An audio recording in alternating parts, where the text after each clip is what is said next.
Thank you, Katrina, for leading us in singing today.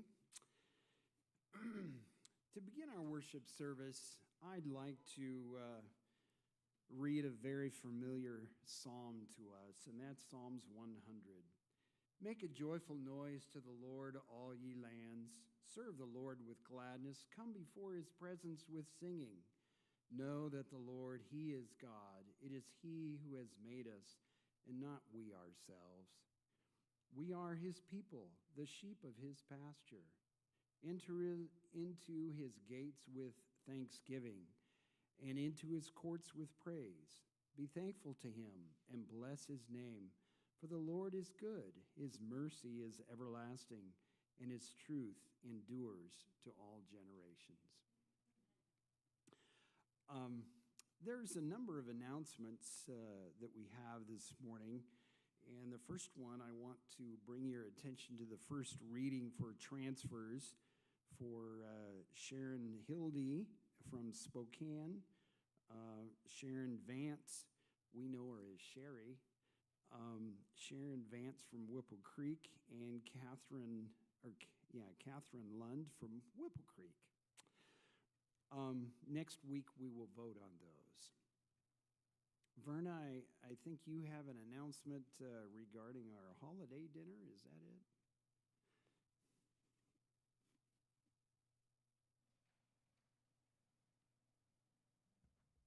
Good morning. Beverly couldn't be here this morning. She's traveling. So she asked me if I would point out some important things about our banquet that's coming up. If you've looked in your bulletin, and again, that is a hint. There's a lot of information in the bulletin. Anyway, it's on December 7th, and there are two things in your bulletin. One is a sign-up sheet that she needs back, indicating how many people are coming, including yourself on this. Also, if you want to host a table, I think most of you are familiar with what goes on. You decorate your own table, and you invite people to come. So if you are hosting a table, they would like you to also put the names on the back of who you've invited to your table. And if you're just coming, but you know whose table you're going to sit at, write your host name on here too. All of this makes it a lot easier for Beverly when she's setting everything up. So you also indicate whether you want what size table and whether you're going to decorate it yourself or whether you want Beverly to do it, because she will. But some people really enjoy decorating their own table, you know, making it very festive. Now on this piece of paper, one thing is very, very important on here. This year there is an absolute cutoff date for RSVPs, and that's November 28th by 4 p.m. She's sticking to this year because when we have last minute ones, like people that want to bring 4 people, 5 minutes before it shuts down or before we're ready to start, it creates a lot of work and a confusion, and it would just be easy to have, it's quite a bit for her to put this all on. So it makes it really easy if everybody just takes care of it ahead of time. If you have a cancellation that can't be helped, that's different. But if you were all along planning to bring somebody and never bothered to mention it, it creates a little bit of a, you know, yeah. It's better if we just get it taken care of. So there is the date, November 28th at 4 p.m. Out in the hall, you will see she already has put up the sign-up sheet for side dishes. The main dish and the appetizers will be served. But if you want to bring sweet potatoes, gravy, all these other side dishes, corn, or your favorite side dish, sign up for that so that we know what's coming, and if there's anything missing, you know, it can be taken care of. There's also a social hour. Starts at 4:30. Light appetizers, then dinner at 5:15. She has all the information on here for dates and times for when you can decorate your table and for when you can come back and take it down. You don't actually have to take it down that night. You can just go home and relax, and you can come back the next morning and take everything down. But she has all that information on here. She also is looking for volunteers to do the decorating of the church itself. There's trees that need to be put up. There's wreaths that need to be put up. There's things in various places. And if she can get some volunteers for that, she would appreciate it. That, too, is a lot of work that is behind the scenes. So if anybody wants to help with that, it would be greatly appreciated. Thank you. Thanks, Verna. One other announcement I failed to bring your attention to, and that is tonight, remember that Cedar Creek Church has invited our church group to join them for their fall festival in a big gymnasium. I know where it is, but I don't know the address. So if you need directions, ask me or someone, and we can guide you to that location. At this time, Jessica will tell us about our offering.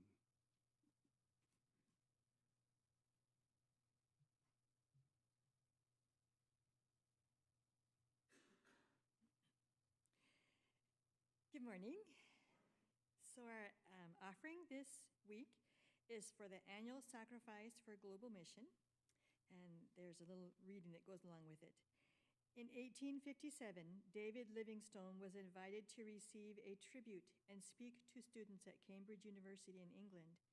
He had left behind a prosperous life in Europe to devote himself to preaching the gospel on the African continent. As he stood in front of the students, he uttered the following words: "People talk of the sacrifice I have made in spending so much of my life in Africa.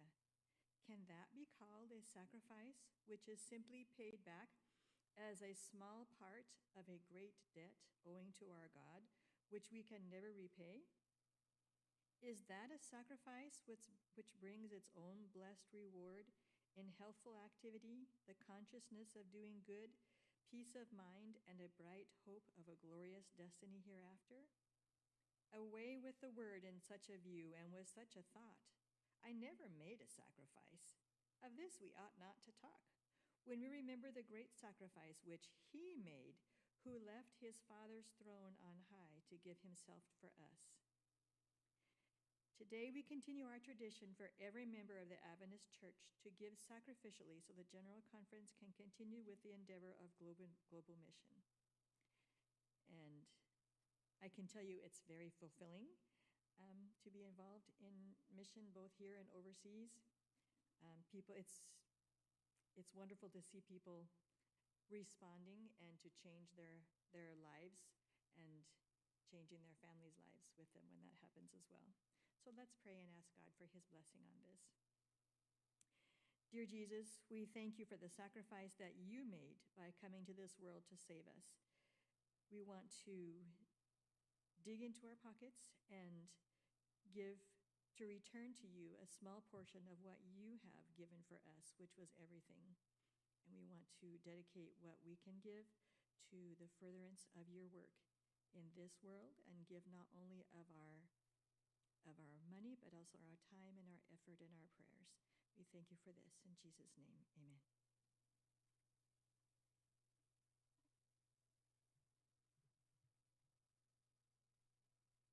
Thank you, Jessica.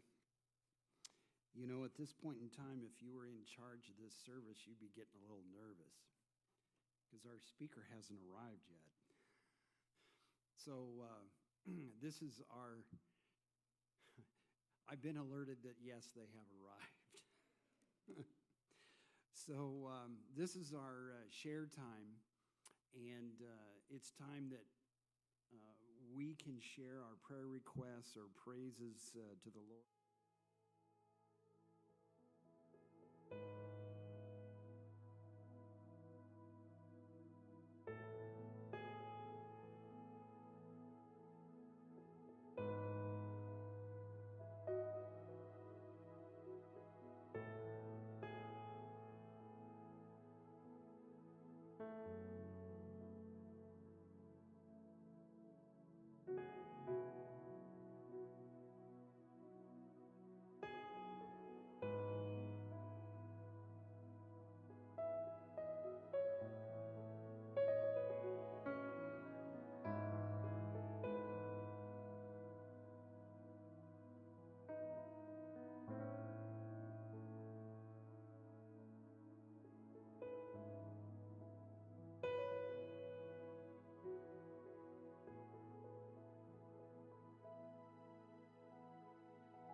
Lord, walk with me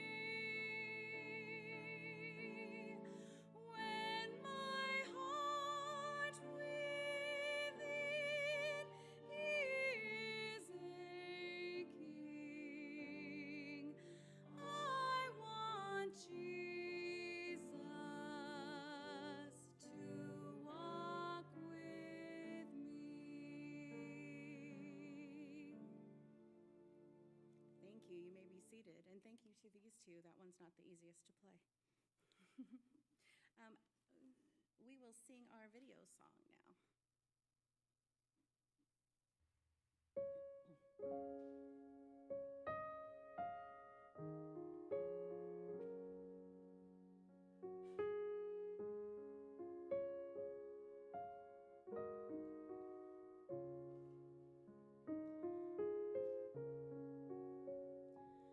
How deep the Father's love for us.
Good morning. Happy Sabbath. The song, that's one of my favorite songs. How great the Father's love for us. Just a second here. Technology, you have it open one moment and then it closes up. So just give me a moment as I get this thing to wake up again. There we go. All right. So today I am here with some of my family, my mom, my dad, my sister Tendo, my brother Timothy, and the other girls are off in university, so they say hi. So essentially the whole family's here in some way. Again, my name is Tino. It's always nice to be here at Hawkinson. I am working as a chaplain at Adventist Health Hospital, and I am also almost done, like very much almost done, like in the next few days, with the very last of the CPE units, which is part of the board certification process for chaplains. So I'm so excited to be at the end of 4 very life-changing units of pastoral education training. So today, I would like us to spend a little bit of time in a passage of scripture that we talk about quite often. And I'm going to grab this other microphone. I've recently discovered that I move around a little bit more than I thought I did. So today we're going to read about a passage of scripture that we read often at various events. And we read it in children's storybooks. We read it in all sorts of settings. It is the chapter in Psalm chapter 23. And as I will be reading it up here, I encourage you to read it out loud with me as we reflect on this passage together. Let me know when you're there.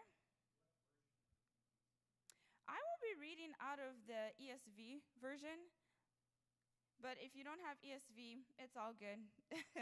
If you want to say it in a different language, feel free. So it'll be Psalm chapter 23. All right. Are we there? All right. The Lord is my shepherd. I shall not want. He makes me to lie down in green pastures. He leads me beside still waters. He restores my soul. He leads me in paths of righteousness for his name's sake. Even though I walk through the valley of the shadow of death, I will fear no evil, for thou art with me. Your rod and your staff, they comfort me. You prepare the table before me in the presence of my enemies. You anoint my head with oil, my cup overflows. Surely goodness and mercy shall follow me all the days of my life, and I will dwell in the house of the Lord forever. Amen. What part of this passage stands out to you today? Any brave souls this morning? Yes, yes, yes. The table being prepared. I saw a hand over here. Yes. I will dwell in the house of the Lord forever. Yes. Mm, mm.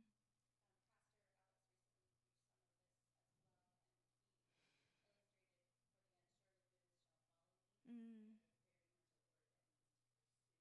Mm. Goodness shall follow me. Goodness shall pursue me. Any other insights? Yes.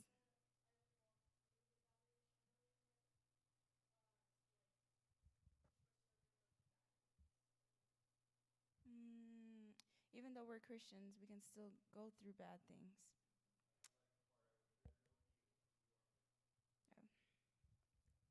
This chapter is so full. Because literally every single part that stands out today, we could sit down and study it for the next hour, every single part. So today I am going to focus on the passages that spoke to me as I was rereading this passage. And from what we've already shared today, I think some of it will speak to you today. Some of it will resonate with your journey, with your experience. So in Psalm chapter 23, it starts with saying that the Lord is my shepherd. Shepherd. That's someone who cares for the sheep, someone who cares for his little lambs, someone who protects sheep from all sorts of danger but allows them the freedom to explore within the safe boundaries that are set for them.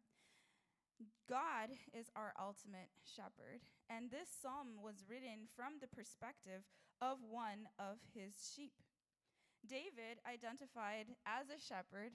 He also identified as a different kind of shepherd, as a leader. Leaders are also shepherds of who God has entrusted them. In church, we say pastors, and what are pastors? They're literally shepherds, right? But then you can also be a shepherd in a secular sense. If you lead anywhere, God calls you, considers you as one of his shepherds. David, using his experience as a shepherd, wrote this psalm and identified as one of the sheep that God has in his fold. From his journey, from his experience, he shares about rest. It sounds like very random at first to be like, rest? It's Psalm 23. But follow me. We're going to explore that today. So in verses 2 and 3, we learn about the physical rest that the shepherd allows the sheep to experience. This rest it makes me think of little children when they're feeling hyper. I don't know if you've ever, well, I'm sure you've probably been around little kids. In my life right now, most of my friends are having little ones of all ages, of different temperaments. And one thing that I've noticed is a consistent theme. Around nap time, that's when little children want to get hyper. That's when they start racing around the house, screaming on the top of their lungs, giggling and wanting to yap. Nap time is not just for the parents so that they can have a break, but it's also essential for the kids so that they can be able to grow in a wholesome way.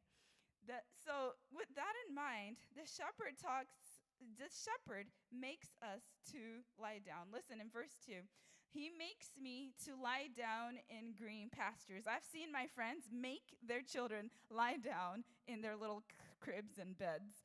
As a big sister, my siblings who are all grown up and mature now, I used to be part of the process of making them lie down and rest. Now, in life today, we have so much to do. I remember there was one week where I looked at my to-do list and I was like, I feel like I am the busiest person that I know. Have you ever experienced that moment where you're just like, yeah, they're busy, but I don't know how I'm going to fit all of this into my schedule? And the last thing that I wanted to do that week was rest. Lying in bed felt like a waste of time because there were things to do. But realizing that if I don't allow my body to experience physical rest, I'm not going to be able to accomplish anything that I need to accomplish. I'm not going to be able to be present with the people that I interact with because I'm sleep deprived. So sometimes God has to make us lie down to rest. When my grandfather passed away about 2 years ago, maybe 3 years ago, I had a very intense work schedule. Grandpa passed away back home. Back home, we call him Sekuru. That's Grandpa in Shona. So when Sekuru passed away back home, my mind was filled with the memories and the grief, and the last thing that I wanted to do was to go to work answering phone calls in an office setting. I worked in a healthcare office setting and doing all the typical things that I do. Not because it's not important, but my heart was heavy. And I remember not feeling empowered enough to call my boss and ask for a day off. And when I woke up the next morning, I looked out the window, and guess what was coming out of the sky? Snow.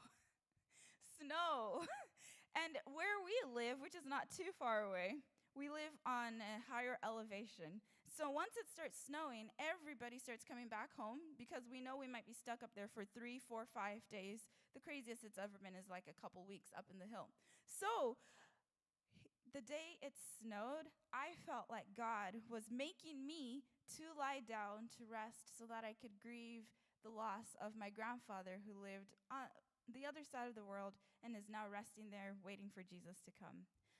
In the midst of our painful experiences, in the midst of our busy schedules, our shepherd cares for us so much that he makes us to lie down, to rest in peace, to rest in him.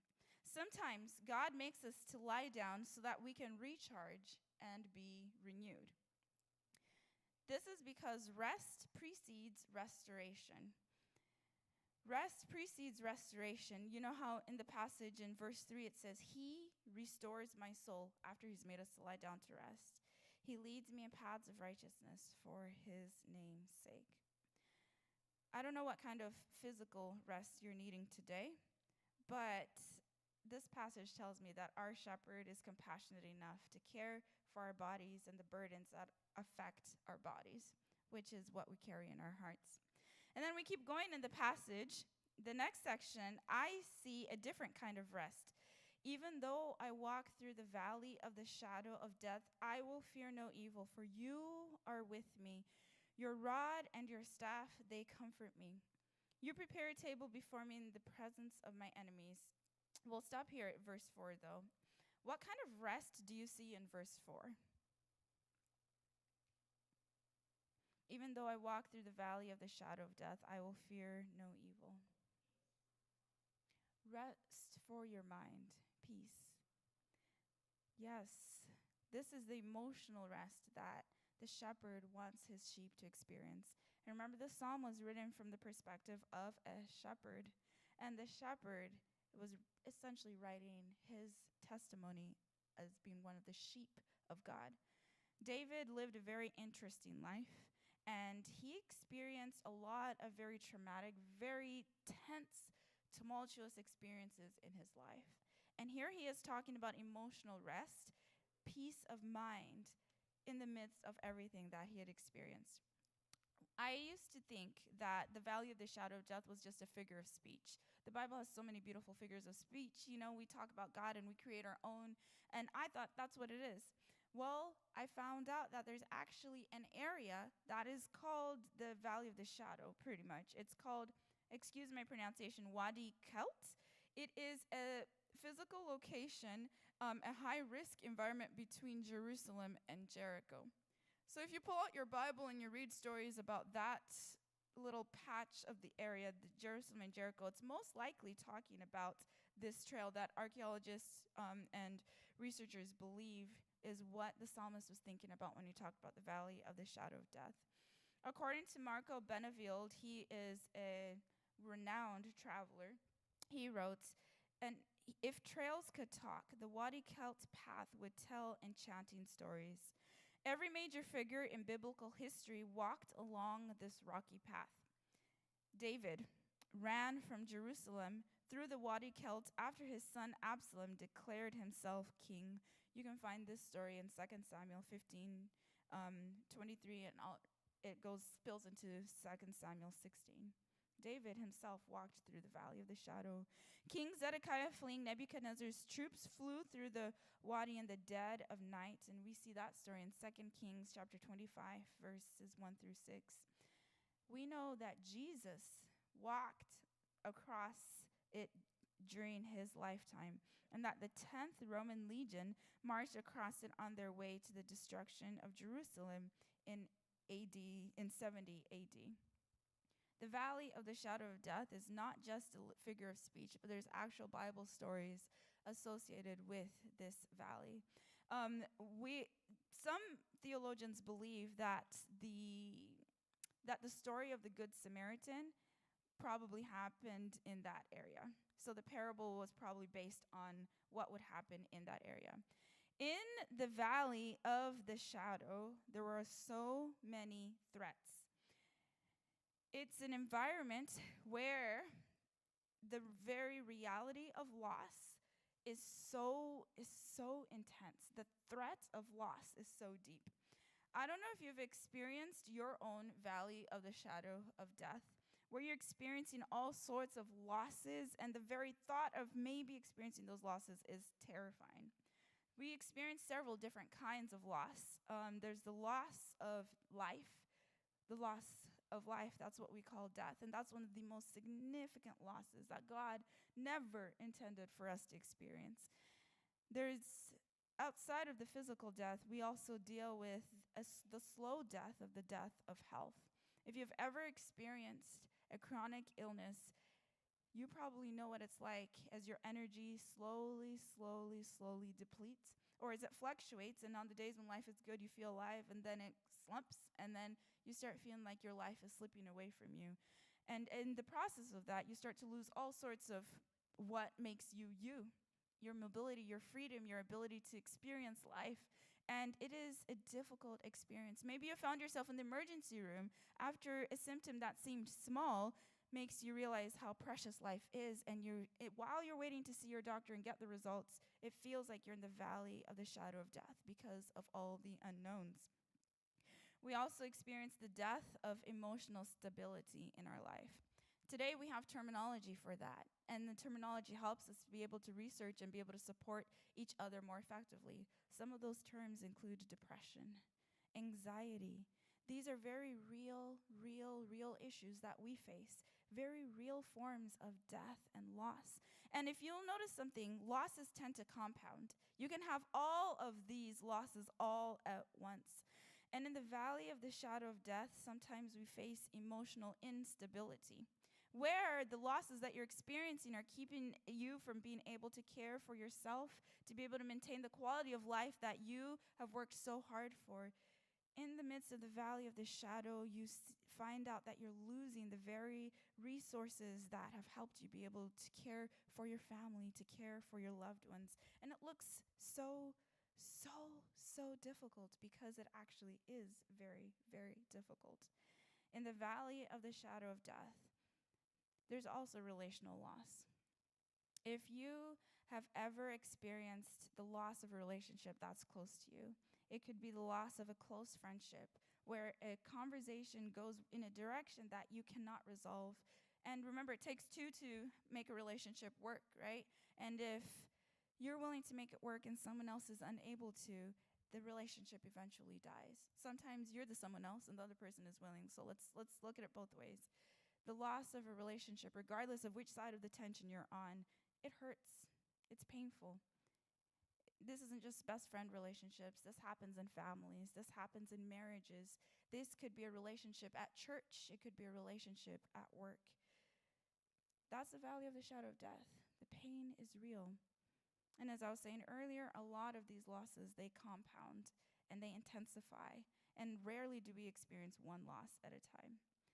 And these losses, what makes them most painful is one of the most significant losses that is associated with our lives. And it's what we call the intrapsychic loss of identity. When we lose something that is precious to us, it threatens our identity. Your whole world shifts, and intrapsychic loss means I don't even remember who I was yesterday. I don't even understand who I am today, and I have no idea of who I'll be tomorrow. And that is when the pain hits deeply. David, in his lifetime, we don't have time to go through all the stories, he experienced all of these losses that I experienced, and I'm sure many others that we have not even been able to list here. Instead of losing himself, he chose to rest in his shepherd and allow his heart to be restored by the presence of the shepherd. It's like being in an empty house alone in the dark. That's what it feels like to be in the shadow of death. Shadows tend to be dark, right? So imagine you're in a house all by yourself. There's nobody there. One weekend, my family went out of town. I had to stick around because I had work, and so late at night, guess what? I'm coming home to an empty house. Now, let me tell you, there's nothing like a big empty house that makes a place feel lonely. Every single time there's the slightest creak of like maybe the water heater or whatever, I'm just like, who is in this place with me? Here I am. I didn't realize that. I mean, as a child, I was like a normal kid. I would be afraid of the dark. But being alone in an empty house, I had to be like, okay, Tino, relax. The doors are locked. You're safe. You verified. Don't let yourself spiral. Relax. Be at rest. And then eventually I calmed down and was able to enjoy the peace and the quiet. It was the reasons my feelings were extra intense was because it was dark outside. During the day, I didn't really care, but when it's dark, it amplifies the fears. In the valley of the shadow, the house feels empty, it feels alone, it feels dark. And a lot of the times, our pain is most intense in the evenings when everything is quiet, when everything is dark. But we are not alone in the valley. We are not alone in the darkness. We are not alone in the shadow. In the midst of our greatest pain, our shepherd offers us not just physical rest, but our shepherd offers us emotional rest in the valley of the shadow. Yea, though I walk through the valley of the shadow of death, I will fear no evil, for you are with me. Has God been with you in the valley of your darkness, in the midst of your pain? If, and it's okay to be honest, if you are in the midst of the valley of the shadow right now and you don't feel your shepherd nearby, just know he's there. Even in the midst of your pain, even if he's not saying much, you are not alone.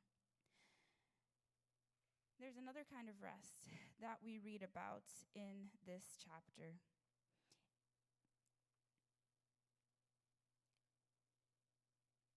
And it's the spiritual rest.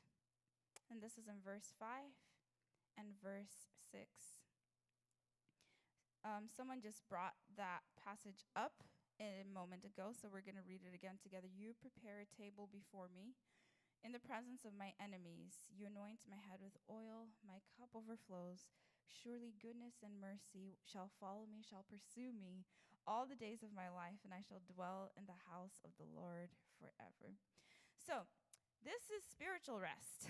He prepares a table before me in the presence of my enemies. Anybody here enjoy serving, hosting, making people feel at home?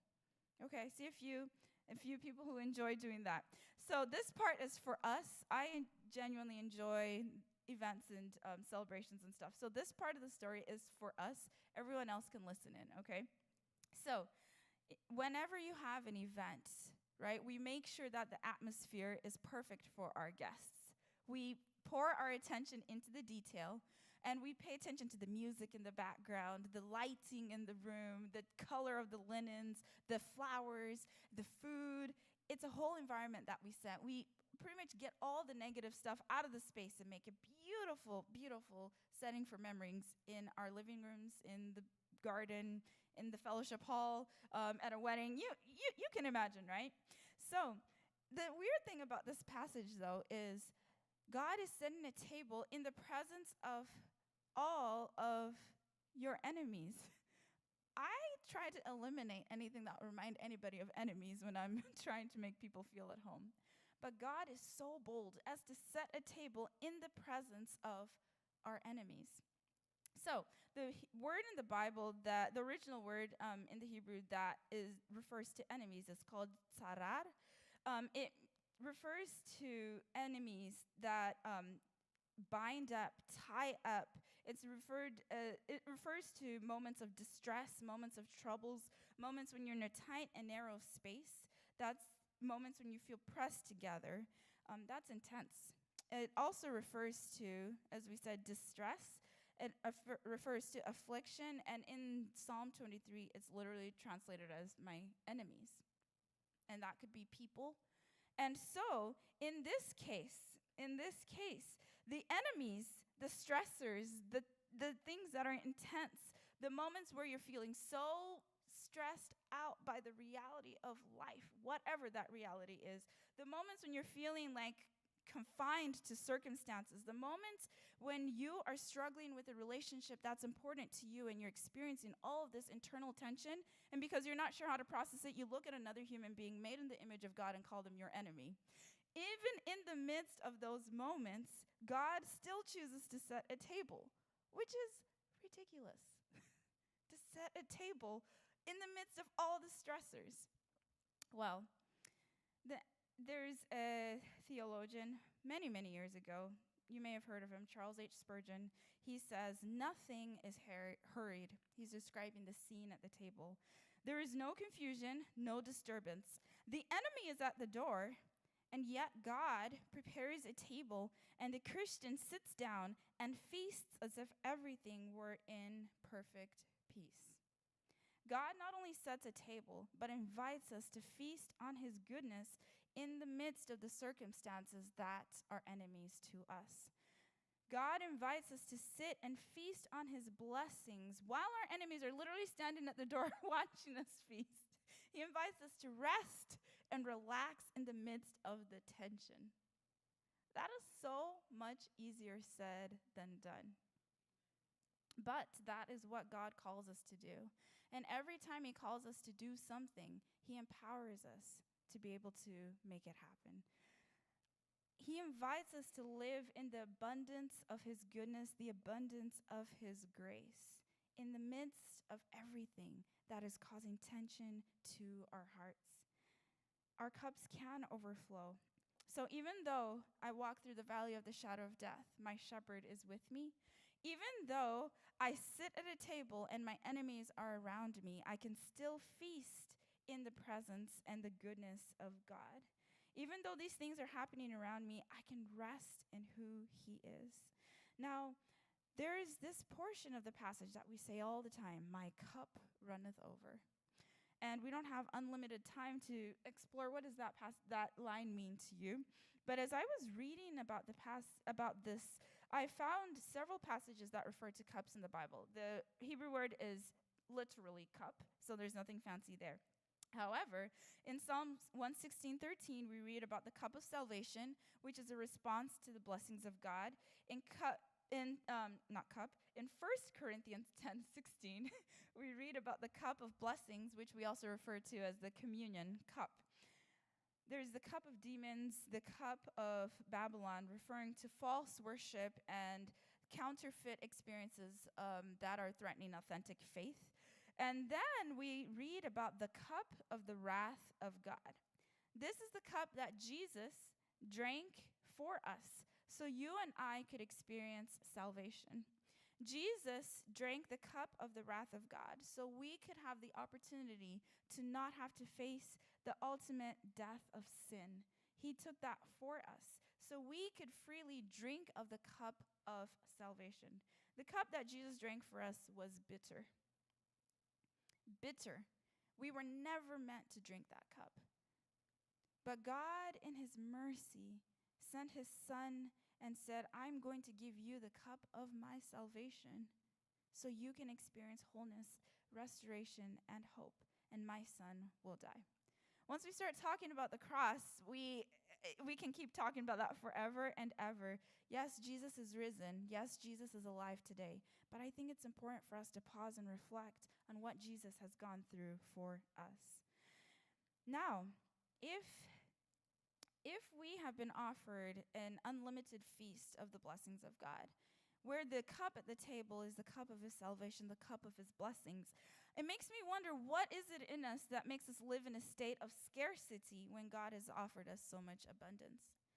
Jesus literally came to this world in John 10:10 to give us life and give it to us more abundantly. Like, what is it about us that makes us think that it's okay to live in a state of scarcity, as if God's blessings, as if his grace is going to run out on us?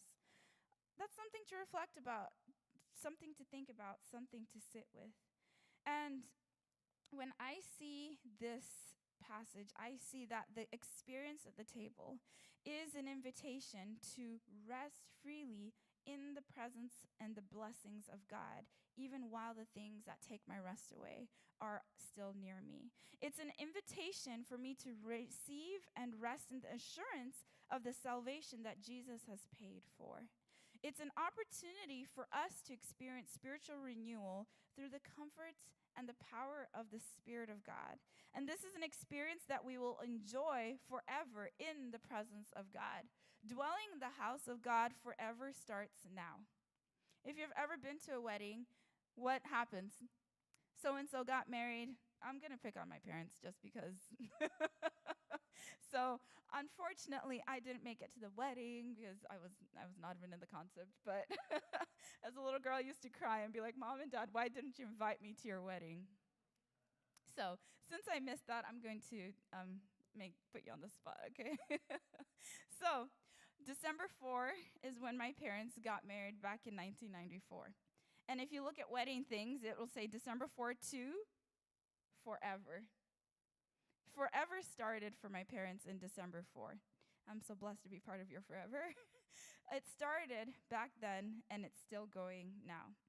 looking at our relationship with Jesus, right? We're called the bride of Christ, right? As his people.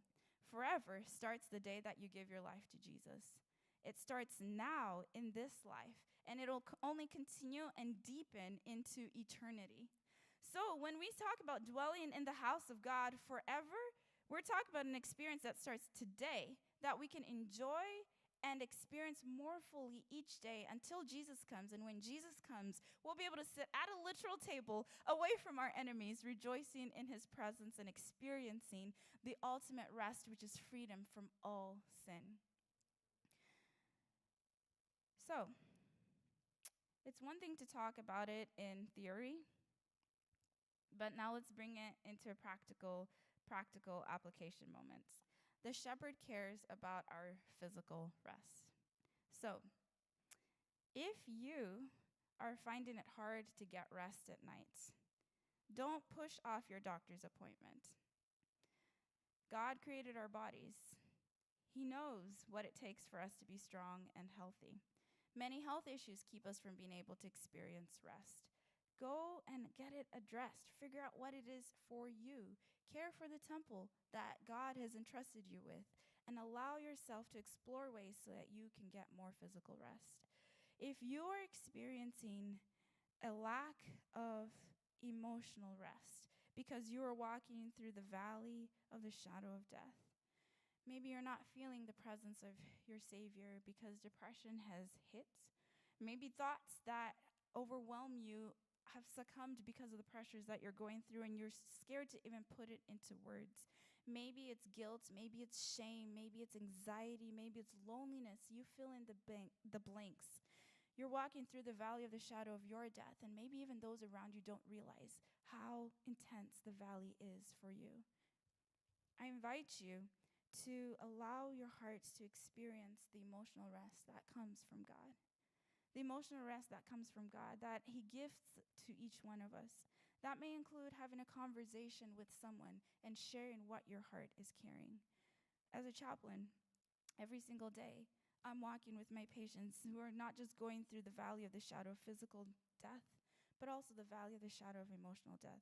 And I almost want to say that the worst kind of death is when your emotions are the ones that are dying. That's usually when the pain is intense. So, your shepherd is with you while you're traversing through these moments of emotional intensity. And your invitation to rest means to be open and authentic in your prayers to him, to allow yourself to be seen by those who are close to you and who trust God and are able to help you grow in what it means to walk with him. And for some, that includes being able to go to a therapist.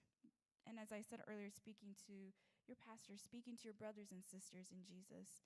We are not alone in the valley of the shadow, and our shepherd, his presence is with us. And these are tangible ways for us to experience the healing from our shepherd.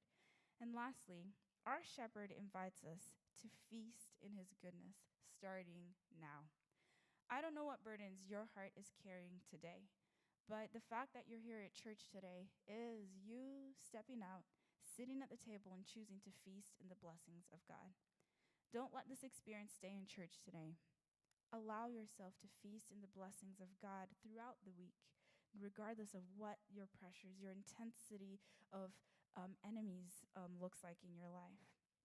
This is an experience that we get to enjoy today, and today is a small snippet of what we will get to enjoy forever when Jesus comes, when we get to live in an environment free from sin, free from pain. God, through this psalm, invites us to experience not only physical rest, not only emotional rest, but spiritual rest. The Lord is my shepherd. You are one of his sheep too. And I hope that this passage will be your testimony, not just a passage we reflect on, but a testimony that you're actively experiencing and living each and every moment in your journey with our shepherd.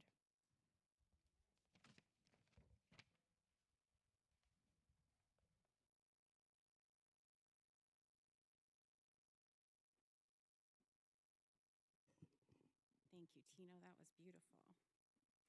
All right, rise with me as we sing our closing hymn today. Faith is the victory.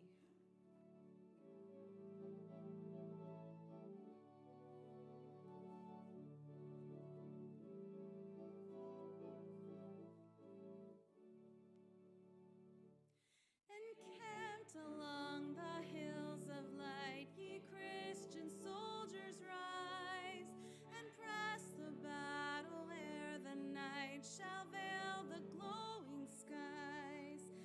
Against the foe in veils below, let all our strength be hurled. Faith is the victory we know that overcomes the world. Faith is the victory. Faith is the victory. Oh, glorious victory that overcomes the world. On every hand the foe we find, drawn up in dread array. Let tents of ease be left behind, and onward to the fray. Salvation's helmet on each hand, with truth all girt about. The earth shall tremble 'neath our tread, and echo with our shout. Faith is the victory. Faith is the victory. Oh, glorious victory that overcomes the world. To him who overcomes the foe, white raiment shall be given. Before the angels he shall know his name confessed in heaven. Then onward from the hills of light, our hearts with love aflame will vanquish all the hosts of night in Jesus' conquering name. Faith is the victory. Faith is the victory. Oh, glorious victory that overcomes the world. May the God who cares for each and every one of his sheep be with you this week as you step out of this building and experience his rest and his wholeness this week. Wherever your heart is experiencing pain, may you know that your shepherd brings relief. Wherever your heart is experiencing discouragement, may you know your shepherd brings comfort. And wherever your heart is experiencing fear, may you be able to trust in your shepherd, knowing that he cares for you. And may you share this grace with everyone that you interact with today as you experience it in your own heart. May you rest in the shepherd today.